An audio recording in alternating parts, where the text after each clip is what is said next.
네, 일단은 HBM 부족하면 삼성전자 것도 쓰고 하이닉스 것도 쓰고 마이크론도 쓰기 때문에 삼성전자 수혜를 볼 수 있죠. 근데 HBM의 쇼티지로 수혜를 보는 기업을 산다고 하면 하이닉스 사는 게 당연히 맞는 것 같고요. 삼성전자는 HBM이 부족하면 요걸로 얻을 수 있는 아이디어는 HBM만 필요하진 않고요. 저전력 반도체라고 LPDDR5 요게 당연히 삼성전자 가장 잘하고요. 생산이나 전체 DDR5 시장에서도 삼성전자가 1등이고요. 그러니까 상대적으로 HBM 쇼티지로 얻을 수 있는 직접적인 HBM 수혜주는 당연히 하이닉스를 사야 되는 거고요. HBM 때문에 같이 커질 LPDDR5라고 하는 저전력 반도체는 삼성전자가 수혜다. 그런데 지금 단기적으로는 트럼프가 지금 추가적으로 칩에 대한 수출 규제랑 관세 부과 때문에 하위 기준으로 반도체주가 좀 어려움을 겪는 것 같고요. 그런데 결국은 삼성전자는 HBM3 8단, 12단을 아직 엔비디아에 공급하지 못했습니다. 그러니까 8단, 12단을 공급하면 그럼 그때 하이닉스는 격차를 줄일 수 있겠느냐 그건데 하이닉스는 그럼 가만히 있는 게 아니잖아요. 하이닉스는 이미 12단까지 납품해서 HBM4를 올해 상반기 안에 양산하려고 하고 있거든요.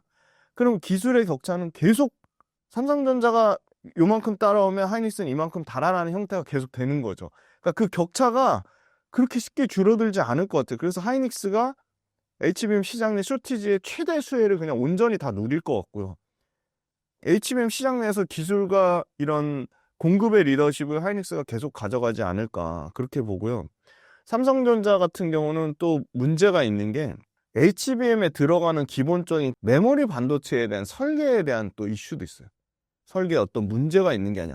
아니, 그러니까 HBM이 결국은 D램을 쌓는 건데 D램 설계에서부터 문제가 있는 거 아니냐는 근본적인 메모리 경쟁력에 대한 이런 부정적인 이슈가 계속 나오고 있거든요. 그래서 원천적인 D램에 대한 부분도 삼성전자는 설계 그걸 봐야 되고, 그래서 삼성전자가 결국은 D램을 바탕으로 3, 12단 재설계 제품이 엔비디아 인증을 새로 통과할 수 있는지 여부가 좀 중요할 것 같고요.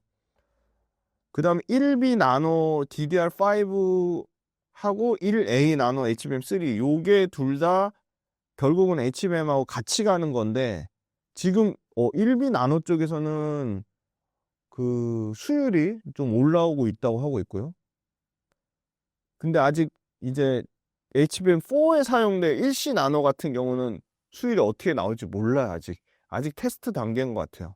근데 그나마 다행인 거는 1B 나노랑 1A 나노가 수율이 좀 회복되고 있다는 거. 근데 삼성전자 회복되는 동안 그럼 TSMC는 수율이 어떠냐? TSMC는 지금 삼성전자보다 하나 윗단계까지도 지금 생산 수율이 70%까지 올라왔다고 합니다. 거기 기사 찾아보면 나옵니다.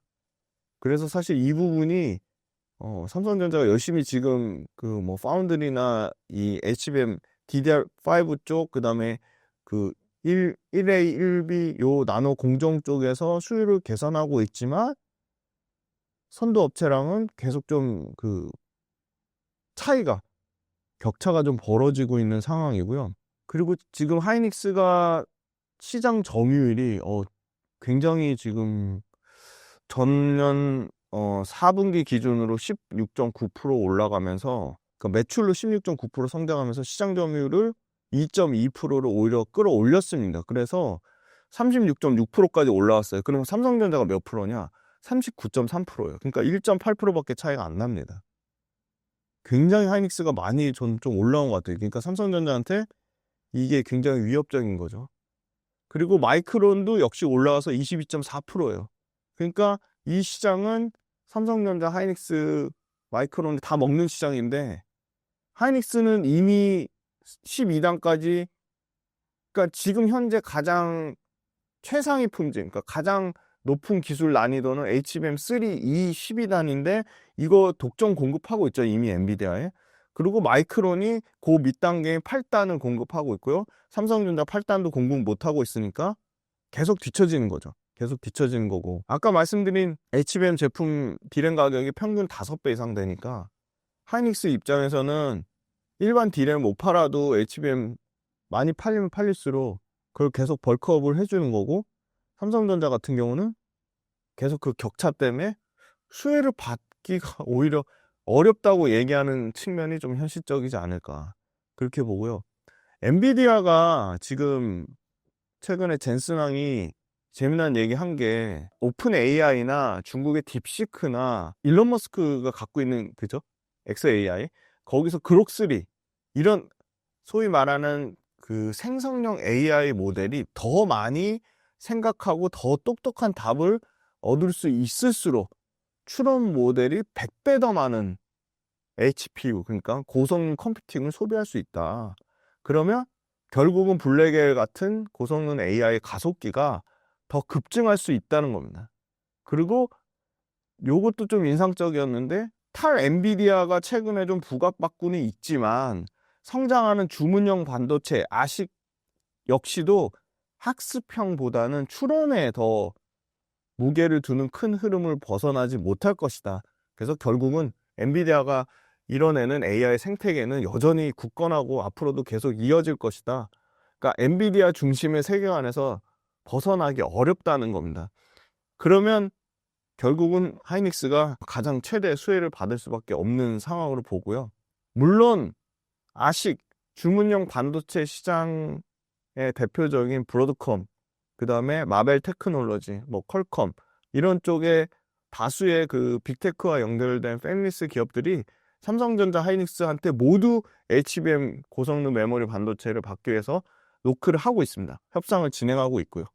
그런데 현재로서는 아마 엔비디아 매출하고 이익의 비중이 이제 하이닉스가 매출로도 이익으로도 40%대까지 올라올 것 같아요. 그래서 그런 부분은 당연히 SK 하이닉스가 최대 수혜를 볼 것으로 보고 있기 때문에, 그리고 아마 차세대 그 루빈 거기도 아마 현재로서는 하이닉스가 좀 가장 빨리 들어가지 않을까, 네, 그렇게 보고 있습니다.